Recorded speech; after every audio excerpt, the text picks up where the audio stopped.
Hey everyone, welcome to the latest episode of Culture Clash here on the Fandom Podcast Network. Of course, with Fandom here at Culture Clash, we always try to have fun. We're one big fandom family as we talk about everything, but there are times when real life kind of sneaks in and kind of hits us all. And I'm gonna bring Kevin in right now. Hey Kevin, um, How's it going? it's been a yeah, it's going, it's gone. It's been a week for a lot of us in the fandom community, especially those who are in the Star Wars community. Kevin, especially for your brothers in the five, you and in the 501st. You lost one of your own this week. Yeah, the other day we lost fellow 501st member Marcus Doring, and I let's bring it up here. I knew Marcus. I was not very close with him, but I did spend some time with him at a lot of the celebrations and other events, Dragon Con as well. And it was a shock to the whole 501st. He left a cryptic message on Facebook, and we all saw it, and we were worried about him, and we commented on it. We cared for it, and found out that the news was not good. Um, Found out that Marcus uh, that he had posted a troubling message, and then he went on Facebook. Then he went missing, and we found I found out about his passing yesterday morning, and checked Facebook, and it was flooded with condolences and message about his passing, and found out that Marcus took his own life. Uh, I Just like everyone else, we were shocked, Kyle. I know you were, and the 501st community is coming together over this. Your thoughts? I've met Marcus once in person at an event, and I've had the opportunity to podcast with him a couple of times. And the one thing I know, to also hearing talking to you and talking to other people about him, and just from my impressions of him, and I mean, he was very kind to me, and from what I heard, that was just him. He was always had a smile on his face, always had good words for people, was always supportive of anybody in the fandom. If they needed something, he would try to be there for them. Just a really great person, and I was been friends with him on Facebook for a long time, and just such a kind-hearted soul. And to get that news, and as it was a very crazy week for me. We were coming out of the hurricane down here, and to get that news as we were kind of coming out of the storm and everything like that, just kind of shook. And it just, the thing I want to tell everybody is that we have our family, we have our close friends, but that's one thing great about fandom is you have an extended family, and Yeah, we develop that through social media and podcasting and everything like that. You're never alone, and I wish there was a way that we could have had a different outcome, but just hope for Marcus that he is at peace. And I think it's very important. I just want to tell everybody that we're going to dedicate this episode to Marcus. We're going to talk about Ahsoka, and he would love nothing more to join us and talk about Ahsoka and Star Wars. And we're going to have a fun episode talking about that, Kevin. yeah, definitely want to dedicate this to Marcus. And if you have any kind words or anything that you remember about Marcus, please feel free to put it in the comments. Even after the show's done, we'd love to hear about it. I did want to give a shout out to a GoFundMe account that is currently going on right now. And it was put on by our friend DJ Elliott Hansen. He's the organizer of this fundraiser, and he put $10,000 as the reachable limit, and it's gone past that. As of a few minutes ago, it's over 14,000 right now. And I did want to read the message that DJ Elliott said. He said, "Hello, family. I'm not a writer and clearly at a loss of words right now. We need your help. By now, most of you already know what has happened. 501st member and friend of the Star Wars community, Lisa Doring, and her family have many unexpected financial hurdles on the long road ahead. This community has always been built on hope and the connections formed by loving something just a little more than most people. Now it is time to spread that love to a friend in need. Buckets off, light the spark, and may the force be with you always." And he does continue a little bit later saying, "Edit. Wow, I guess I underestimated the community again. I went to sleep and woke up, and everyone's outpouring of love and blowing through the first goal. Lisa and the boys will have access to this now. and only they can access the funds you've donated. What you donate will be used for funeral expenses and to help cover any missing income or expenses that have been incurred due to this tragedy. I'm still not sure how to feel right now about everything, but I will say I'm proud of all of you for stepping up and helping.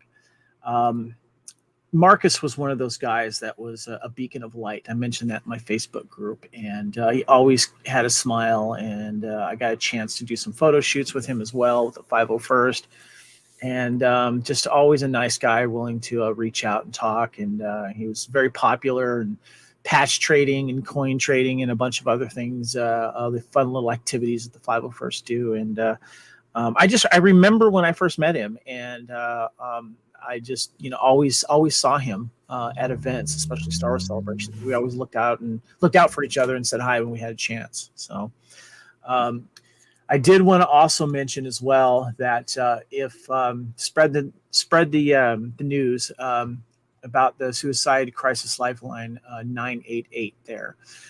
Make sure you check that out. And you can go to 988lifeline.org.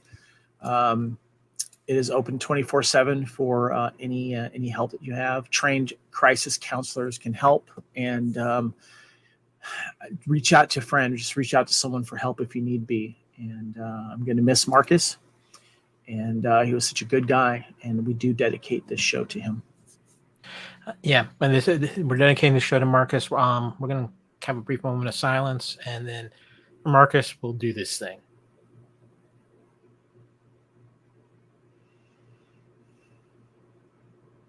5, 4, 3, 2, 1, 0.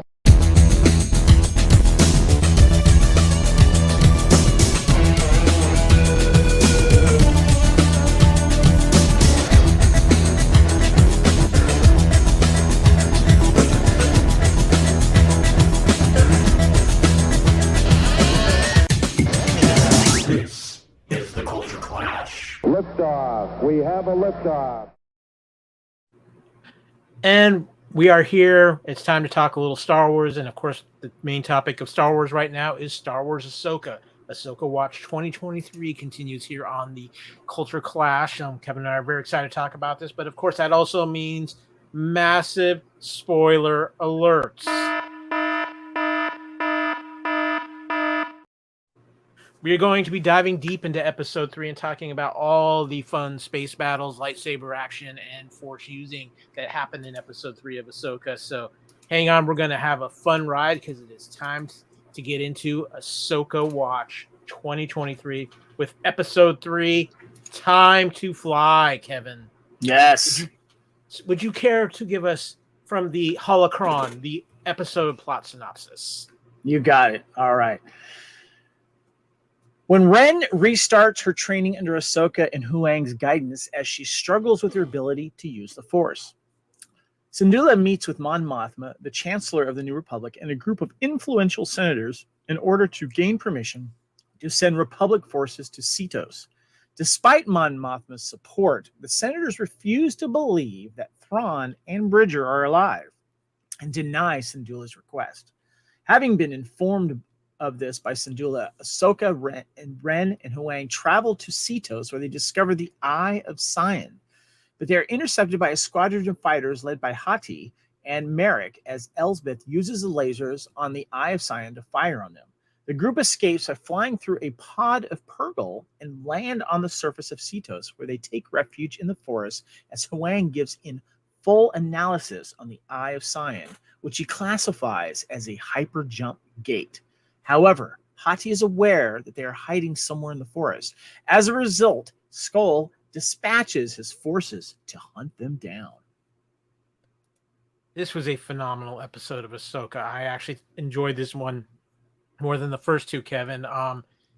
It had a lot of the Star Wars magic, as I like to say, in it. Some great moments with it. Plus, something I felt like we haven't really gotten that much of in Star Wars these days, a great space battle. Yes. Great space dogfight, which I absolutely loved. There is one thing that I came out of this episode with, though, Kevin. The New Republic might be the stupidest government of all time.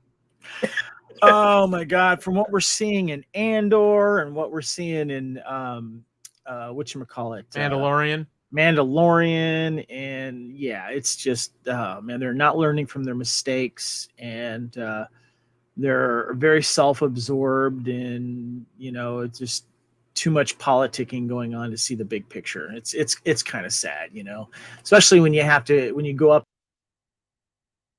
Oh, we just had a little technical difficulty. I think Kevin just dropped on us. We'll give him a few minutes to get back into the show here. But yes, it's been a phenomenal run here and just the craziness. Kevin, was that the New Republic trying to take you off the airways? I know, right? They're like, nope, he's talking too much. Let's not get him in there. I just want to say, it's interesting because we see. I've heard some fans say that we're seeing the seeds of what might become of the First Order. And I just want to say that's possible, but we have to deal with Thrawn first and see what Thrawn has. And, there's always some type of bureaucracy going on. And as I was going to say, when you have to go against a bunch of these people, and we are kind of wondering, like, wait a minute, where's Leia? But, I don't know. I wouldn't want to deal with these people, but I liked how Sabine put one of them in their place, Kyle. What's funny about that, too, is one of the senators is actually a tie into the animated series that I know wasn't the most popular, Star Wars Resistance. I believe it's Senator.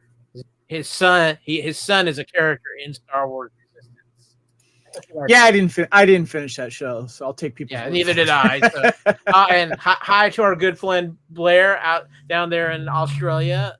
Welcome to the show, sir. Hi to Chris as well. He's Ghostbusters Quick Response Unit, and our friend Fernando. Good to see you guys.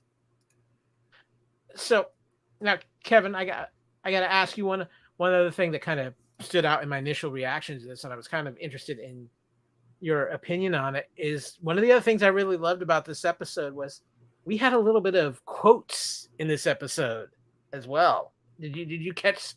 We had it with Chopper in episode 2. We had some extra quotes in this episode too. I got a quote here from Sabine. She says, well, I discovered that according to Huang, I am the worst candidate to be a Jedi out of every Jedi he's ever known.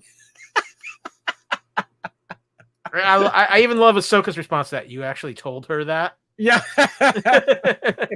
Yes. Yeah.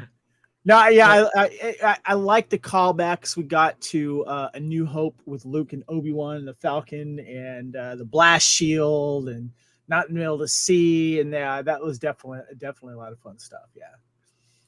As Kevin, I'm going to say it, and because we've had this discussion many a times, that's proper paying homage to where you came from. Definitely. We had a little bit shorter episode today, about 30 minutes. I'm not really including the credits in that. So, but I thought it was paced well. What do you think? I thought it was I think it was actually better paced than the first 2 episodes. And I thought it ran at a good pace. It had a good amount of action, but I think it really moved the story this episode as well. I mean, I've seen a few people talk about the ring and how they should have known what it was. I'm like, a ring that size and with hyperdrive engines, you don't know. It's not a small moon now. Come on.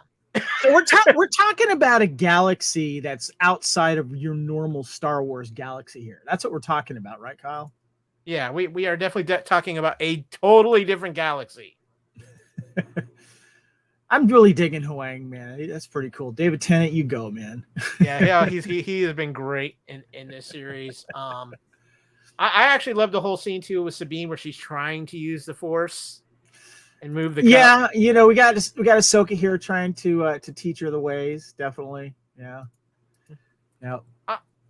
One of the other things too that I really liked within this episode, my initial reaction, and it helped move the plot too, is seeing things change in the Sabine Ahsoka relationship as Ahsoka's learning to put some trust into Sabine and let Sabine's skills shine, not trying to make Sabine go by just the path she expects Sabine to take. Yeah, definitely. It's Sabine. I don't know. I felt like how far did her training go in the first place? with Ahsoka before things fell through, because it feels like she's starting from square one completely. You know, I mean, the fact that she's not been able to actually use the Force yet, I'm sure that'll come at an important time.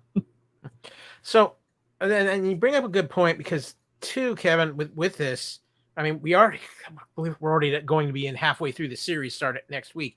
I really hope that in next week's episode we see a little bit of flashback to explain what happened between Sabine and Ahsoka, to give us a little bit of time frame, because it feels like it went on for a little bit, but then it's been so long since Sabine has done any training with Ahsoka that she is starting back from square one. Like there's maybe some muscle memory there that but not much, and it's just like a very delayed in the training. So I hope flashbacks that explain that. Yeah, we'll see about that. That would be interesting. I find it interesting too, and a shout out to my Highlander friends out there.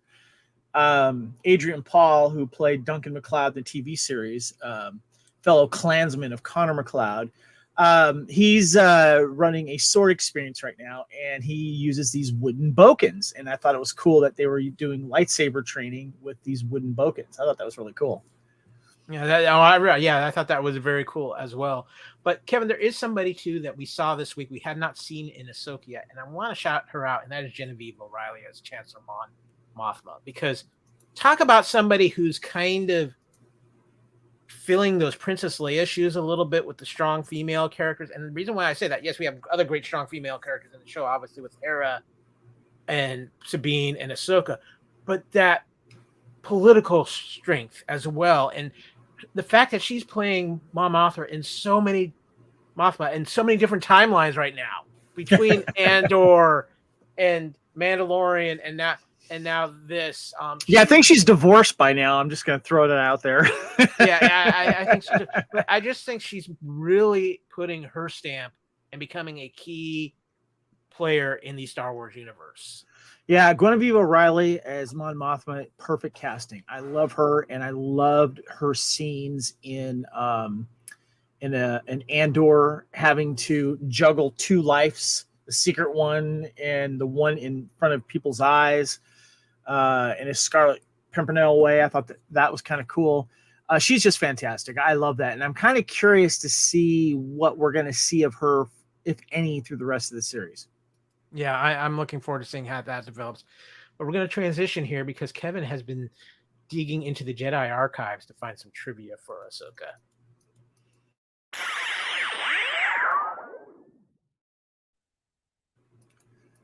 Oh yeah, we got right, some yes, we do have some trivia. You are the trivia master around here. You're like the Indiana Jones of Star Wars trivia. You're going in down to the temples and pulling out the old ancient holocrons to find information. So I know you got some good stuff for me. I could have gone down a rabbit hole in this, but I had, because I didn't want to have the show go on for hours and hours. I just brought up a few here. So Shin and Merrick starfighters appear to have a similar cabin and fuselage to General Grievous's fighter, the Soulless One, while simultaneously having the wings of a Republic Z-95 Headhunter.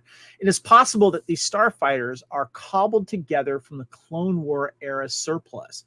I thought this was really cool, Kyle, because one of my favorite starships out there, other than, of course, the Millennium Falcon, is the Soulless One. And I got one over here on my shelf.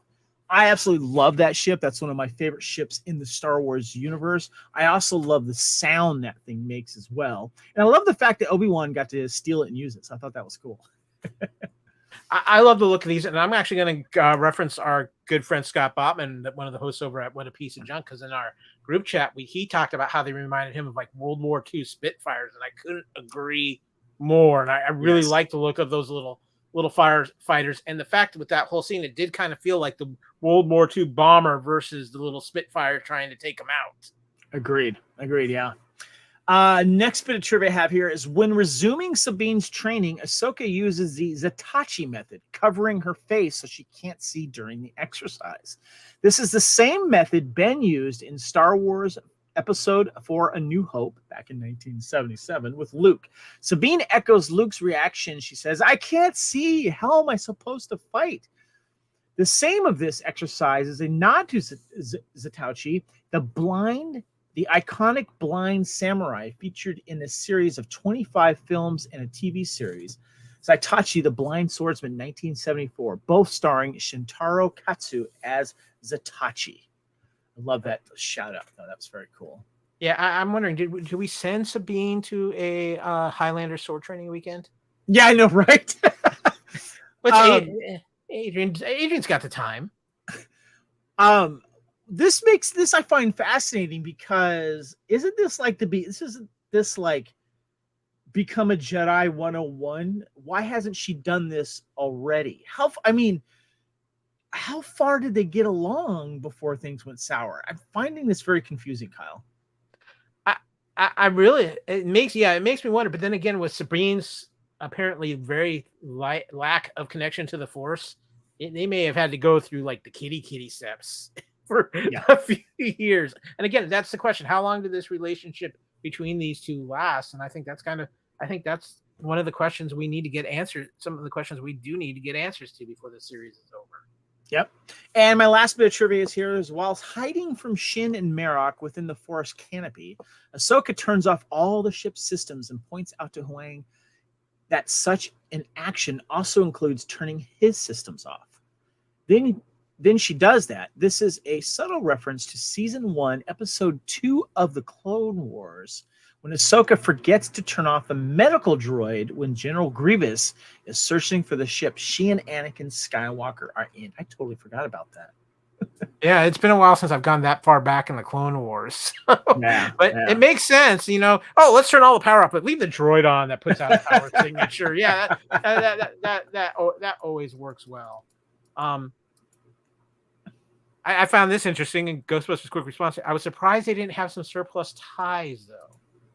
But you got to remember, these are some Jedi people, former Jedi here. Maybe they don't have the access to ties, and I'd much rather see those Spitfire type fighters anyway. They were much more fun. But we got some main points we want to talk about here with Ahsoka. So it's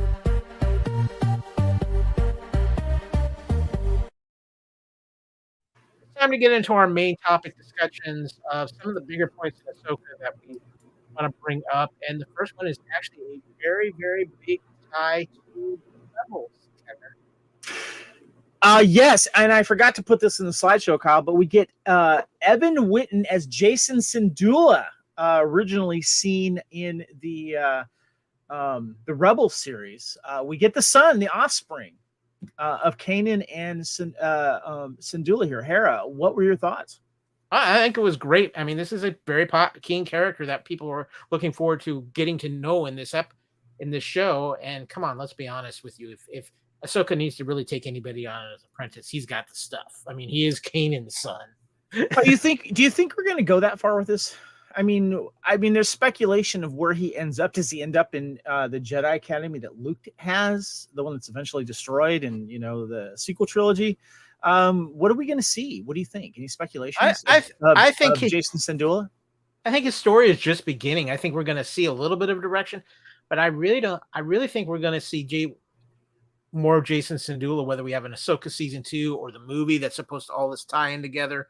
But I think he's going to become a key character the farther along we go. And maybe we see him, maybe Ahsoka does say, Sabrine realizes what she is, maybe not trying to be a Jedi, but maybe Ahsoka takes Jason on as an apprentice. Chat, what do you think? I want to know what you think. Are we going to see more of Jason in this? Is he going to be helping out with the ghost ship when Hera's like, screw these guys, we're going to do it ourselves? I don't see Sabine going dark, Blair. I see her going Mando, but not dark. Yeah. Well, she's going to be doing this without the help of this New Republic / politics that's going on here. So yeah, I'm curious if we're going to get any. I'm wondering if he's going to go past Sabine in his Force abilities. Yeah, this will be interesting. But speaking of Sabine, because that's the other big topic we want. One of the other big topics we want to is her training continues, Kevin. We talked about this some earlier, but yeah, can I be honest? It's a little painful to watch because you just know. It is, but I like the moments that we got. I like seeing Ahsoka be the master. I like the training that she was doing. When Sabine had the blast shield on, which apparently is just for this Jedi training or something. I guess. Yeah. I don't know what else you use the blast shield for if you can't see out of it. Yeah. So I like these moments. I thought they were cool. And it was nice to see Ahsoka kind of take on this leadership role. I think but I think that there's another interesting aspect to this. I mean, people are focusing on the Sabine side of things, but let's focus on the Ahsoka side. Sabine's probably the only person she's trained. Let's be realistic here. Ahsoka's always been a little bit of a loner. She's kind of always followed her own path. She didn't become a Jedi master. She's considered a Jedi by most at this point because of just with the nature of what the Jedi are right now. But Ahsoka's also kind of got her own path as a Force user at this point, and so it's interesting to see. Maybe that was part of the problem before is Ahsoka wasn't ready to be a teacher, and so now we're seeing her kind of understanding and changing a little bit herself to become more of a teacher. Yeah, and I want to touch on what Chris is saying here. He's Ghostbusters Quick Response Unit. I hope they don't try to jam too much into the season. Yeah, because if you try to jam too much in the season, you leave too many threads hanging. At least that's how I feel about it. I hope they kind of streamline things. And I'm starting to think, though, Kyle, and chat, let me know what you think, that we're not going to see much of Grand Admiral Thrawn. I think he's going to be not necessarily a cliffhanger. We're going to see him maybe in the second to last episode, in the last episode.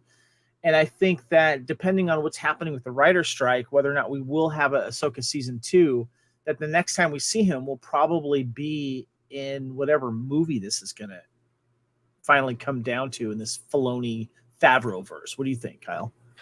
My feeling is we see Thrawn maybe end of episode 6. So that gives them 7 and 8 to really do something with him and Ezra. Like maybe at episode 6, that's when they finally arrive in this galaxy and we see that.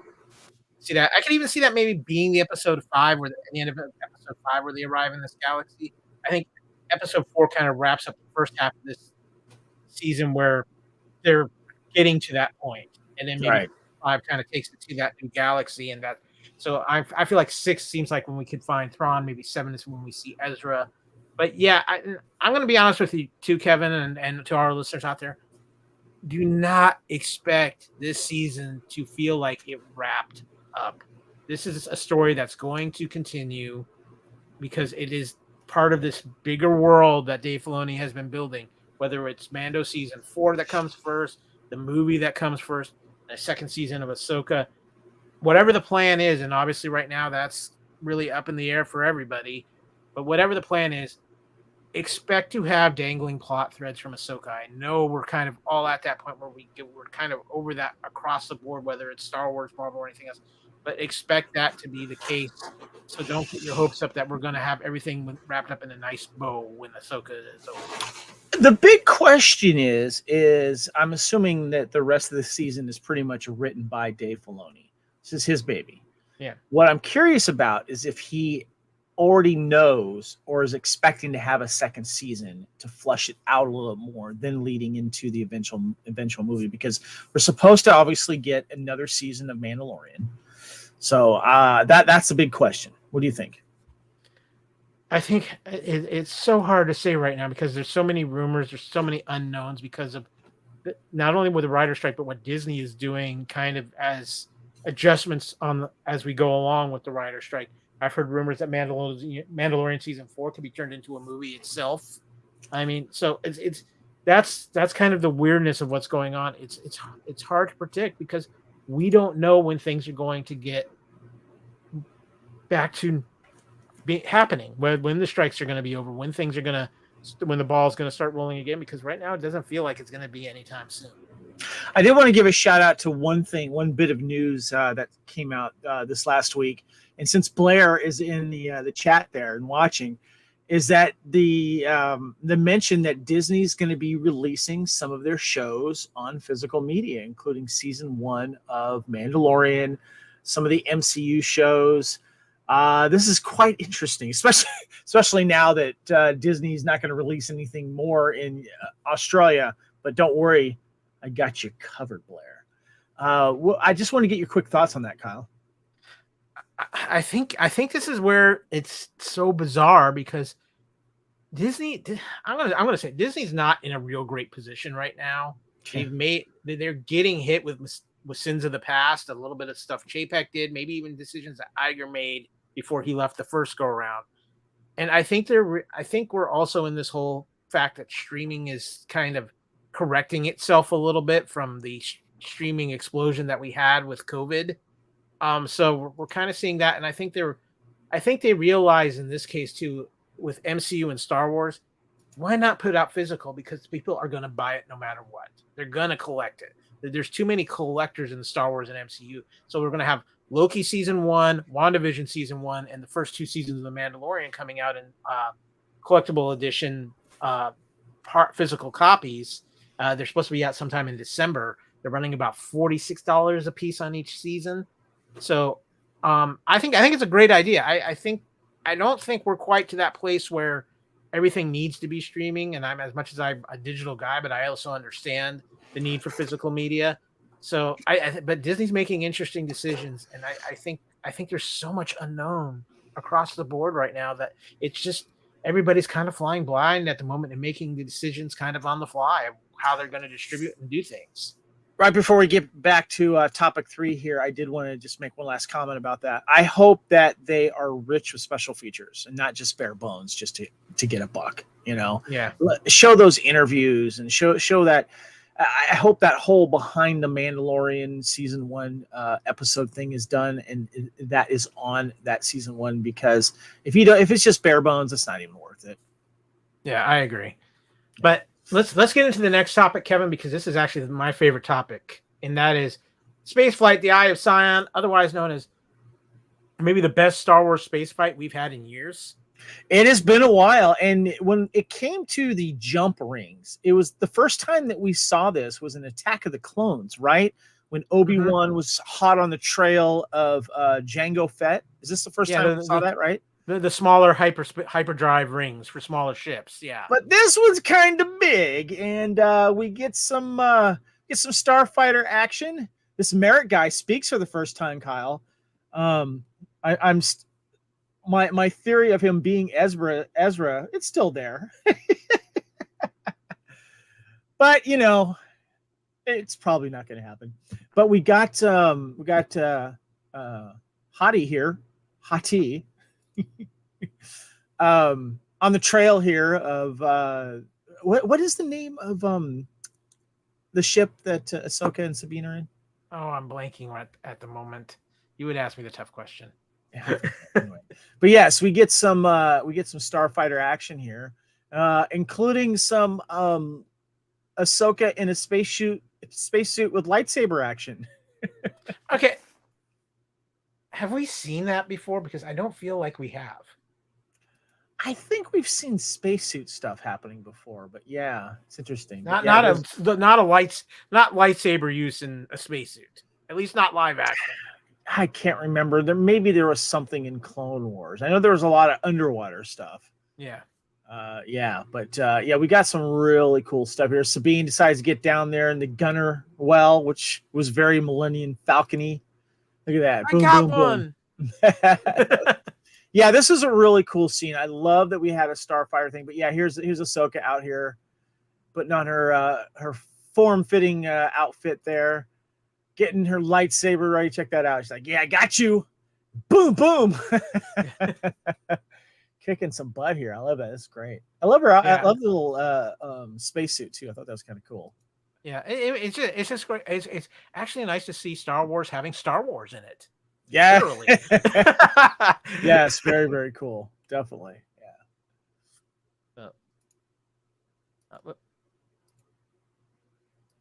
Yeah. I want to agree with what Ghostbuster says. It's nice to see them wearing a spacesuit. I've seen too many times of, we're just going out with a mask and the Force will protect us or something like that. They do that in Guardians of the Galaxy a lot. You notice that? Yeah. Yes. Yep. But now, I I did want to mention something before we move on to the next topic. There seems to be something going on between these two, Kyle. You know, there's not a common respect between each other, especially when she found out that she's a Night Sister. Yeah. I'm still going. I'm going back to what I've been theorizing from the start. Is neither Balin nor her are necessarily Sith users. They're kind of more like Jedi mercenaries. And I don't think she's. They're not Sith. They are not Sith. Yeah. I don't know why people are saying that. They are not Sith. There's nothing out there that says they are Sith. And I think she personally isn't really thrilled to be working with a Night Sister and somebody who is from the dark side. It wouldn't be her first choice. Hati not like. And maybe she, if you look at them and how they look, maybe she has some kind of connection to the Night Sisters because she kind of has a little bit of a look to her. Yeah. Curious where that's going to go. Very curious about that. So yeah, that's going to be interesting. But Kevin, I'm looking out my porthole here. There be whales out there. Yes, the Purgles. This is my fun moment here, even though it was kind of a serious moment. Fun factor moment for Kevin here.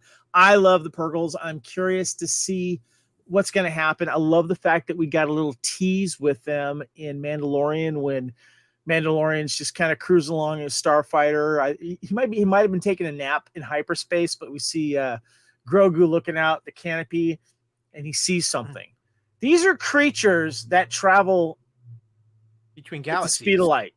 Yeah, between galaxies and I mean, this is insane. This is really, really cool, and this is going to be really key to the story going forward and traveling to where Thrawn may be. Well, okay, so I'm going to be honest with you. I was kind of half expecting Ahsoka to maybe pull a Moby Dick where she actually flies into a mouth of one of these whales, and that's how they end up across the galaxy.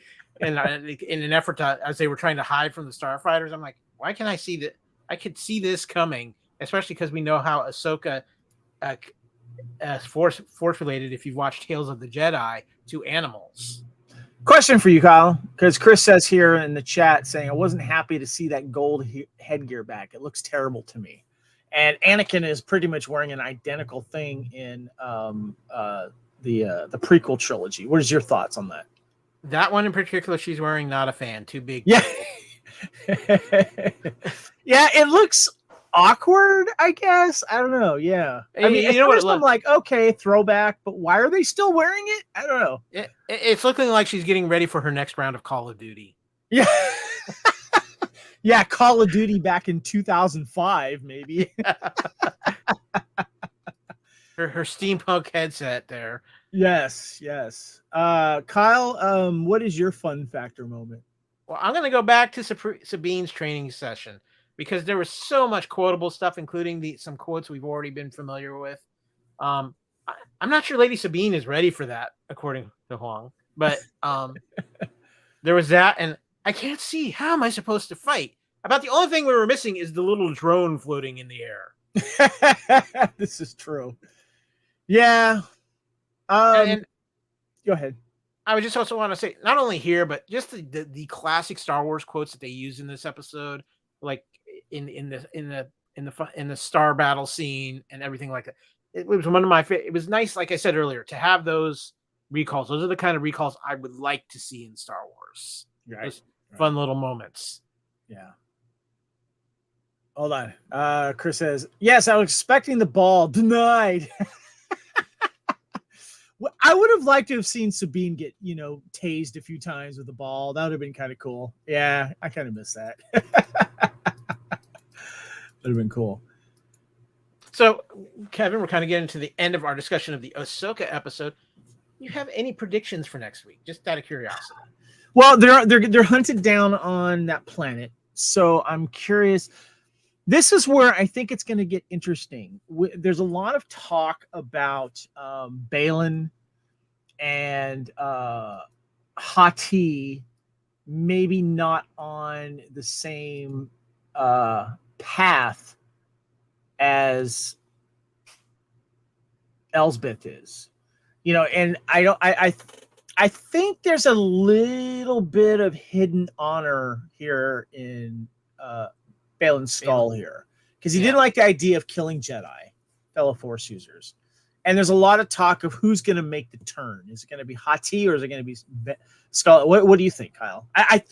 To answer your question, I think that is going to be hinted on in the next episode. Maybe there's going to be a fight between them. I don't know. I don't know. What do you think? I could see in the next episode a fight between Baylan and Ahsoka, where maybe Baylan gets an advantage on Ahsoka but can't follow through, which leads to his ultimate demise. But I could see where Hati, where she still sides with Morgan for a little while, but before the season's out, she turns on her and maybe is the one to take her down. Right. So I think it's going to be very interesting to see how it plays out. Are you pleased with, after episode 3 now, how it's pacing? Do we feel like we're being? Do you feel like it's moving along to? Yeah, I actually really do, and what I like, and the trend continued. It seems like every episode's pacing is a little bit faster than the previous's, I should say. And if that's going to be the continuing trend, I think it's a wise move. I think we're going to have probably episode 5 maybe be a little bit slower in pacing, because I think it's a chance to like kind of catch your breath between in the middle of the season. Yeah, Blair was saying something, and you had mentioned earlier, Kyle, that episode 5 feels like we should get a flashback in the episode, something to set something up a little bit, I think. Yeah, so I'm curious to see where it's going to go. What I know is this so far: at the end of every episode, I'm already ready for the next, and if that's the way I'm feeling, that's a good thing.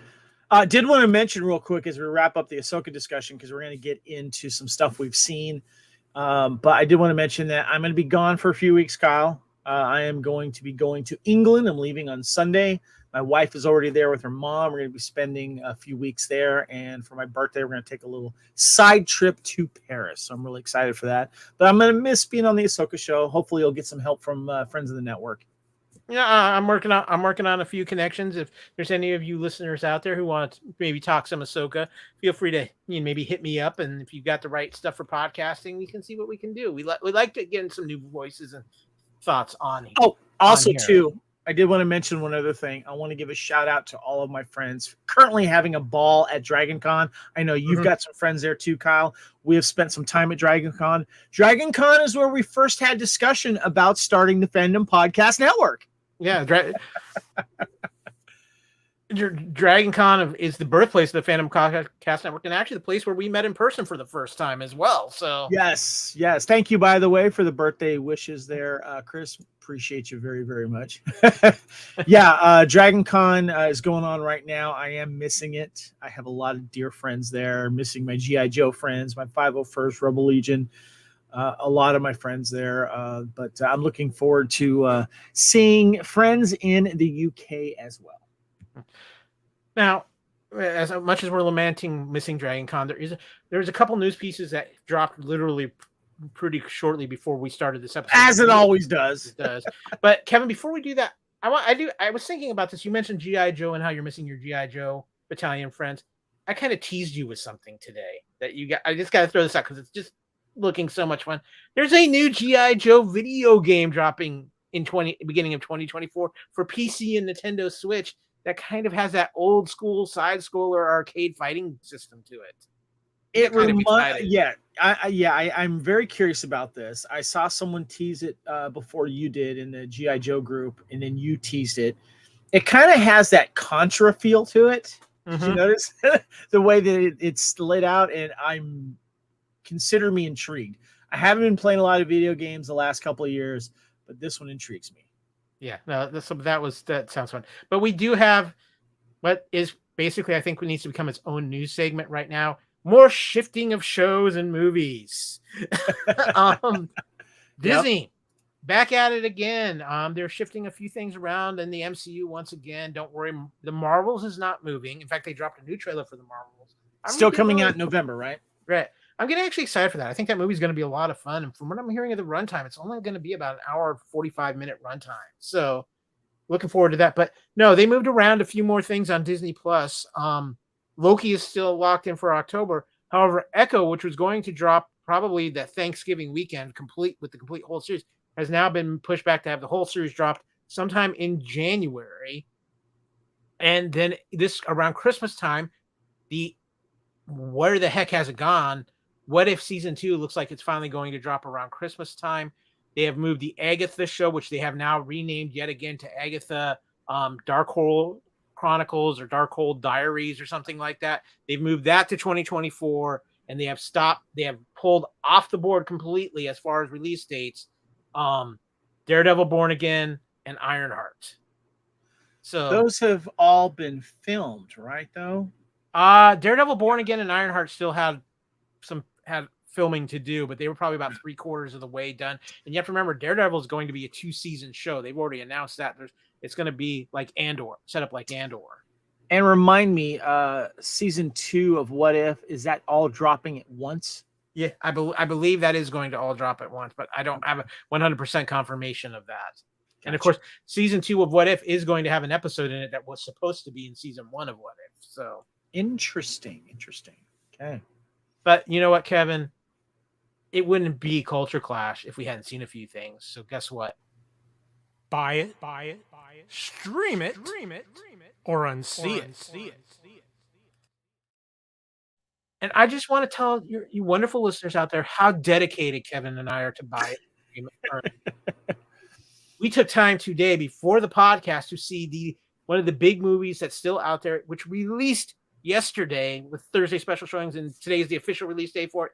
And yes, that is Denzel Washington returning for The Equalizer 3. But there's a little something extra with this film, Kevin, because we have a special reunion in this movie. Yes, Dakota Fanning, co-star with Denzel Washington from Man on Fire, joins the cast of this one. This takes place in Italy. We're not going to do any spoilers because the movie is too new, but it was nice to see her back, and you get a chance later in the film to see why she is in this film. And shot beautifully on location in Italy, around Sicily and some other cities there, Rome as well. We get, was it McCall? Robert McCall. Robert McCall back doing some stuff and equalizing some stuff, Kyle. Your immediate thoughts? I enjoyed this. I'll be the first to say I maybe didn't enjoy it quite as much as the first two, but it's very fun. It's interesting to see it in that international setting, and that city is beautiful. But there's a lot of interesting pieces going on to this film. This could be the end of the way this movie goes. It could be the end of Denzel's run as the Equalizer. It could not be. The one thing I will say that it's just a minor criticism of my part. It kind of feels like we're missing a piece of the puzzle in this movie, and just like a few scenes that maybe could have been in there as it transitions from its second to third act. It just seems very sudden to me, but I don't want to. Again, I'm not going to spoil anything, but that's just kind of how I felt about it. I'm not going to say it ruins the movie, but it felt like a little bit of a weird transition there. Like it just happened really quick, but. You know what? Otherwise, ruin the movie for you, though, did it? No, it didn't. It was just like it was kind of like a little like. I feel like we missed a step here, but it's still a very good movie. I recommend going to see it. It's a buy it for me. Denzel is great with this character, and as much as I'd like to see Denzel take on a little bit more of some dramatic roles again because he's so damn good at it. He's also so damn good at playing this role here, and I'll be curious to see if he continues with this or if this is kind of a wrap for him with Antoine Fuqua. I did a rewatch of Equalizer 1 and 2. You reminded me, Kyle, yesterday that this movie was coming out today, and I thought it was like coming out in another week or two, and I was going to have to watch it in the UK when I'm there. And so I was like, oh, wow, well, crap, I got to go see it before we do a Culture Clash. And so I had Equalizer 1 and 2 fresh in my mind. And the question was, and it was brought up on a podcast that we listened to, is Equalizer 2 better than 1? Or is 1 better than 2? And you and I were having that discussion. And I'm going to ask you that again in just a moment, Kyle. So for me, I liked it because it was a nice transition. Like I just literally watched Equalizer 2 yesterday. Forgetting that the third one was coming out this weekend, so it was nice to go fresh into Equalizer 3, having watched the first two. I'm trying to. I think I know what you're talking about, but I don't know. I really liked it. I liked how there was this bigger story that he kind of fell into because he was doing his equalizing, helping someone else out. And then it leads into one thing and then another and another. And how I guess what I liked about it, and maybe where you thought that it kind of like there was something missing. I don't know. I felt like he just turned the tables before the bad guys had a chance to make their next move, I guess. Because I was just like, okay, so this is it. We're going right into this towards the end, and stuff's about to start getting real. He's going to take care of things, which is what I was expecting him to do, but it did kind of happen pretty quickly at one point. But I really You're understanding what I'm saying, what I was saying then. I could see where maybe there should have been another scene for a setup or something, but I was fine with it. It was nice because it was only like an hour and 50 minutes, which was good. I'm glad it didn't go on for too long.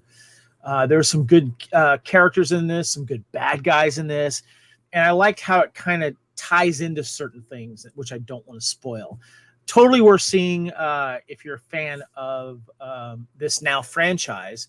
So Kyle, buy it for you, I assume, or is it a stream it? It's a buy it, and I want to hit one other point, Kevin, because this movie is something that we need to get back to, especially with this kind of movie, is the runtime. This movie is actually at a very good runtime, especially for this kind of movie. I didn't feel it dragged out at all. Just under 2 hours. That this runs about an hour and 45 minutes or so, and it's 50 minutes. Yeah. It's just the perfect runtime. And then you know what else I liked about this? At least the theater I saw it in, there wasn't 30 minutes of trailers and advertisements before this. There's maybe about 10 minutes, and it just made the experience that much better. I wasn't so lucky. I had a lot of trailers, but I was fine with that though. So Kyle, I got a question for you. Of the trilogy, which one is your favorite? I still think it's the first one. The scene in the Home Depot, quote unquote, is just so well done and so classic. And one of the things I do love about the character is how he's always getting tied up with the average person and helping the average person. Right. And that's just something I really love with the situation. But yeah, that first one is just a phenomenal movie. He's great in it. The music's great. It's a great cast. David Harbour is really good in it. So yeah. Yes, everything that you just said. The first one is still my favorite too, because I really liked the Russian villains in that. Mm-hmm. And that opening sequence when he goes to visit the Russians, and you really you get to see kind of his OCD with timing and how quickly he takes out all of those guys.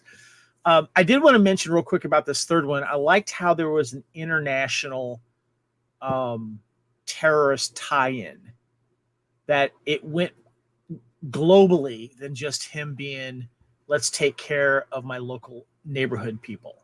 I did like that. I thought that was cool. But it's still, even though it went globally, it still had that element to it. Yes, yeah, because he likes where he is and the people that he was around. But it started because he was helping someone locally, which I thought was kind of cool. But yeah, there's a lot of moments in 2 that I really like, though.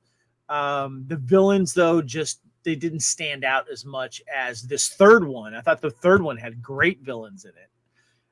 And then, but the first one definitely is my favorite. So yeah. And one other thing, just I gotta throw this out there for those of you who are wondering. Yes, there is still that chemistry between Denzel Washington and Dakota Fanning after all this time. Those two just have something that's magical between them, and it's so fun how they play off each other. And here it almost felt like an older brother, younger sister kind of, like how they played a little bit off of each other, which was a lot of fun. Yep.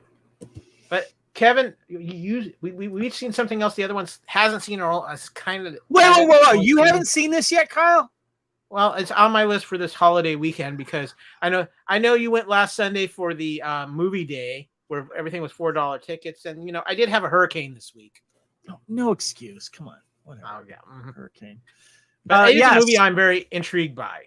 So last Sunday was National Cinema Day, celebrating movies in the theater, the idea was getting people into the theaters again, and all movies, no matter what format, was $4. So if you wanted to see it in IMAX, it was $4.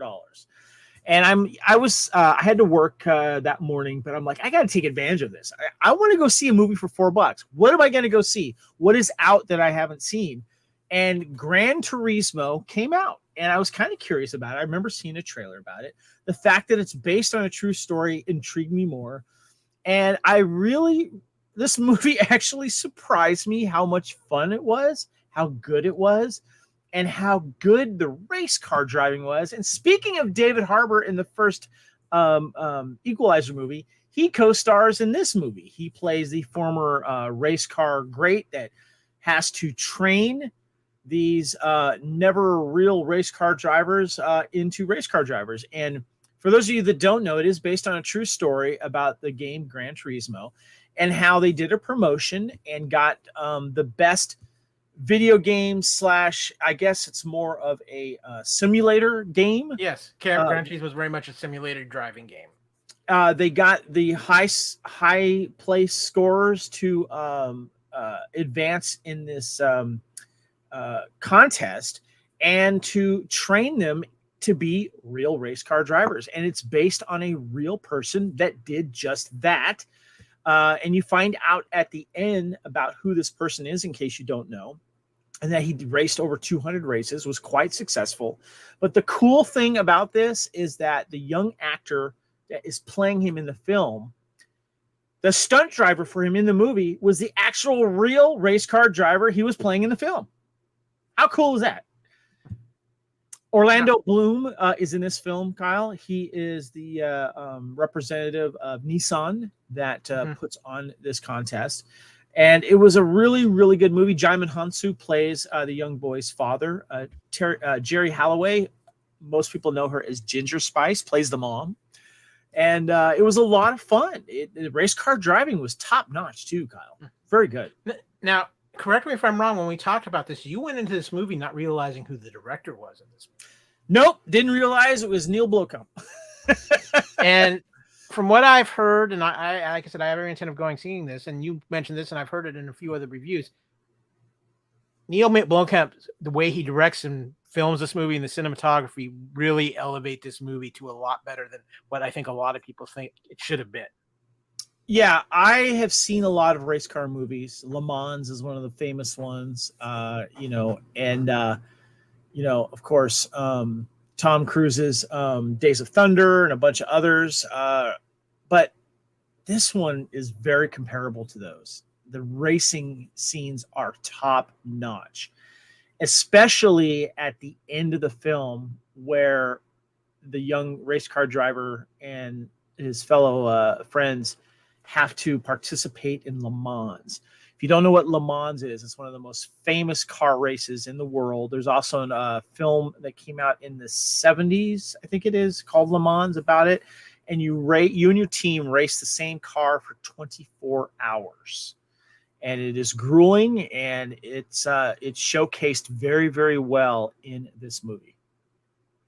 Yeah, I'm looking forward to this. So you told me already that this was definitely going to be a buy it for you. Oh, it's definitely a buy it for me. Gran Turismo was one of the surprises this year. I was not expecting it. It was a lot of fun. The young guy that plays the kid in this was fantastic. And there's also a really nice side story between fathers and sons and expectations. Yeah. Well, Kevin, the next thing we want to talk about is something I've watched entirely, something you started and kind of have bailed on a little bit because of a little dissatisfaction you've had, and we'll get to that. But I want to talk about the FX miniseries, 8 episodes that just wrapped up, The Return of Justified in Justified City Prime Evil. Now, if you are a Justified fan, you probably watch this. If you are kind of getting into Justified because of this and going back and revisiting the original series, the original series of Justified, in my opinion, is still one of the top 5 greatest television shows of all time. For amazing dialogue, amazing characters, a great story. Here's the thing with Justified Prime Evil. Yes, Raylan Givens is back.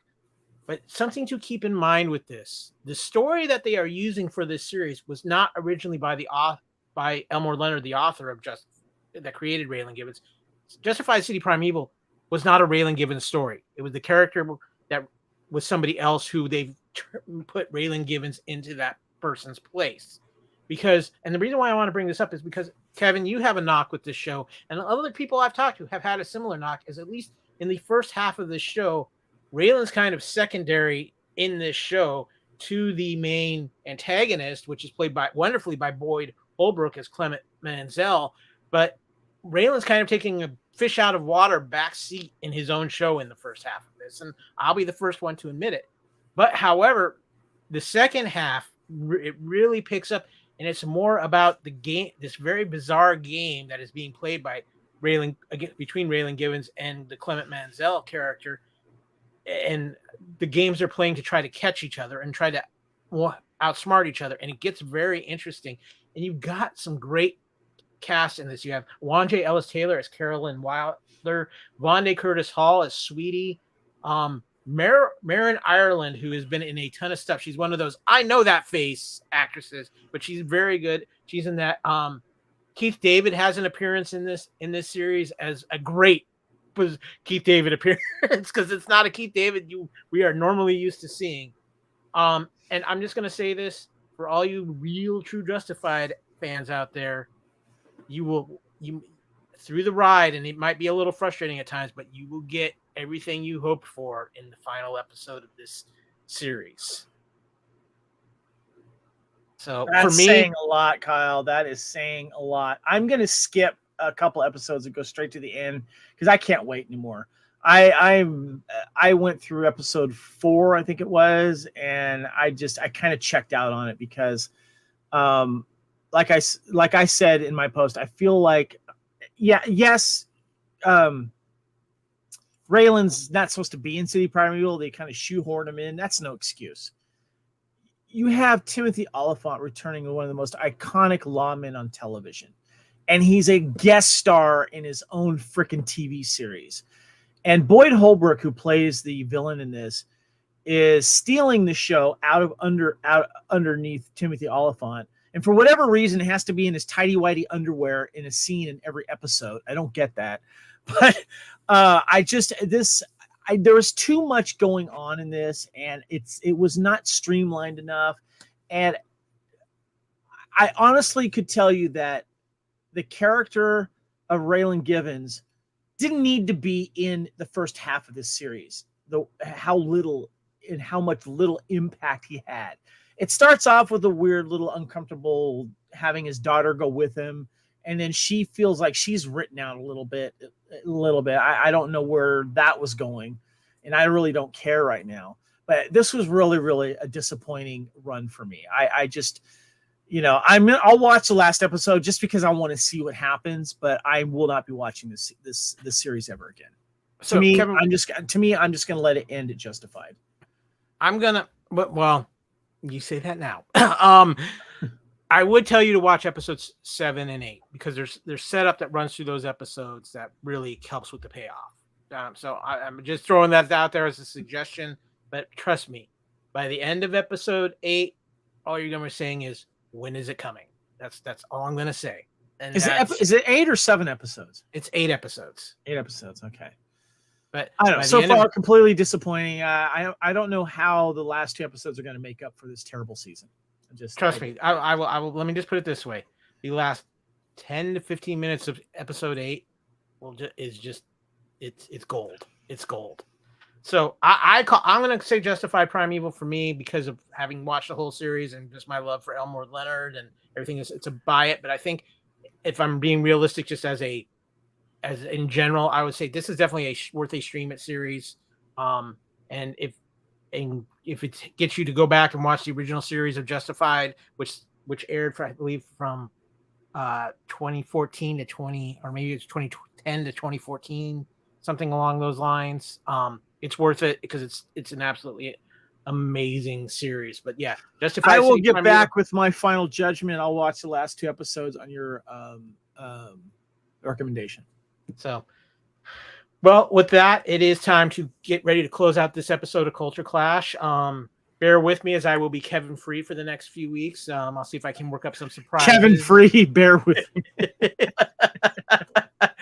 Well, at least I'm not going to pull some stuff like Denzel did in the opening of this movie because, of Equalizer 3, because, no, That was This is true. there was a moment. There was a moment in there that was very painful to watch. But you are watching Culture Clash here on the Fandom Podcast Network. If you're watching us via our YouTube channel, thank you for watching the video. Thank you for joining us in the live chat. Ghostbusters Quick Response Unit, Blair, Fernando, everybody else who's watching, whether it's via Facebook, Twitter, YouTube. If you're watching on our YouTube channel, please give us a like, give us a share, and give us a subscribe. We're trying to build our YouTube presence even more and create more great videos for you. We've got some fun stuff coming out on the network, including in this upcoming week, a little Hard Target Couch Potato Theater. We're remashing Hard Target with the Leaf of Mullet himself, Adam O'Brien. Yeah, excited. It was a fun show. We're going to be doing a little bit more. We just recently put out on the channel a little time warp for you for the Labor Day weekend. Check it out. Time Warp 1983 just dropped for months of August and September. And some good stuff came out those months in 83. So make sure you check it out. Also, lastly, dropping today, I would be remiss if I didn't mention this. The final episode of Good Evening, an Alfred Hitchcock podcast. Tom, Brandon, Chris have been on this journey almost from the inception of the Fandom Podcast Network. They've had some delays for some personal reasons, and those of you who know, we're thinking of you guys. But congratulations on an amazing run of 90 episodes, getting through the entire Hitchcock library. That's a huge deal and a great job, guys. We were honored to have your show on our network and look forward to see what you guys do next. Go check it out. Go listen to some of the older podcasts. They do a great job of giving you everything you need from the master of suspense himself, Alfred Hitchcock. Also, too, if you need some more Ahsoka coverage, what a piece of junk. The guys are getting ready to record their thoughts on episode 3 over the weekend, and we'll have that out on the network, both on the YouTube channel and on our podcast side at fpnet.podbean.com, the home of our master audio feed. And of course, too, you can find the Fandom Podcast Network on all of your major podcast catchers, including iTunes, iHeartRadio, Spotify, and so many others. You can also visit our Facebook page, Fandom Podcast Network. If you'd like to contact us, you can email us at fandompodcastnetwork@gmail.com. You can also follow us on Instagram and Threads at Fandom Podcast Network and on Twitter at FanPod Network. I'm Kyle. You can follow me on Twitter at AKyleW or on Instagram and Threads at AKyleFandom. Kevin, where can people find you on the social medias? You can find me on Twitter, X, Instagram, and Threads at Spartan_Phoenix. And of course, this has been Ahsoka Watch Part 3, Time to Fly. We will be back next Friday at the same time to discuss episode 4. Who knows who I might have in that other screen next to me next week. Could be some surprises. You never know. But Kevin, first of all, have a great trip. You're going to a happy birthday while I got you, because you'll be in London when your birthday rolls around. And of course, we got to give a special message to the First Lady of the Fandom Podcast Network, Miss Erin Gill. Take care of my boy. Make sure he comes back to me in one piece. I still need him for some podcasts. Yeah, she's already over there in London. She's just waiting for me. So yeah. So and finally, again, this episode was for you, Marcus. You're one with the Universal Force now. We're gonna miss you, but we hope you have some peace. Tell your loved ones how much you love them every day, even if they feel you're like, oh, come on, I don't know, whatever. Tell the people who you care about every day how much you love them. Let them know, because it's so very important. Again, don't forget about the suicide line. If you are having those thoughts, call 988. They're there for you. Reach out to somebody, anybody, whether it's a friend, family, whatever. No matter who you are, you have somebody in your life who you're important to and love you, and that's the most important thing. And we love you, Marcus, and miss you, Marcus. And if I may, even though I am not a member of the 501st, buckets off to you. Buckets off. With that, as always, as we get ready to close out, please remember, like we believe here constantly, respect each other and enjoy your fandom. This is the Culture Clash.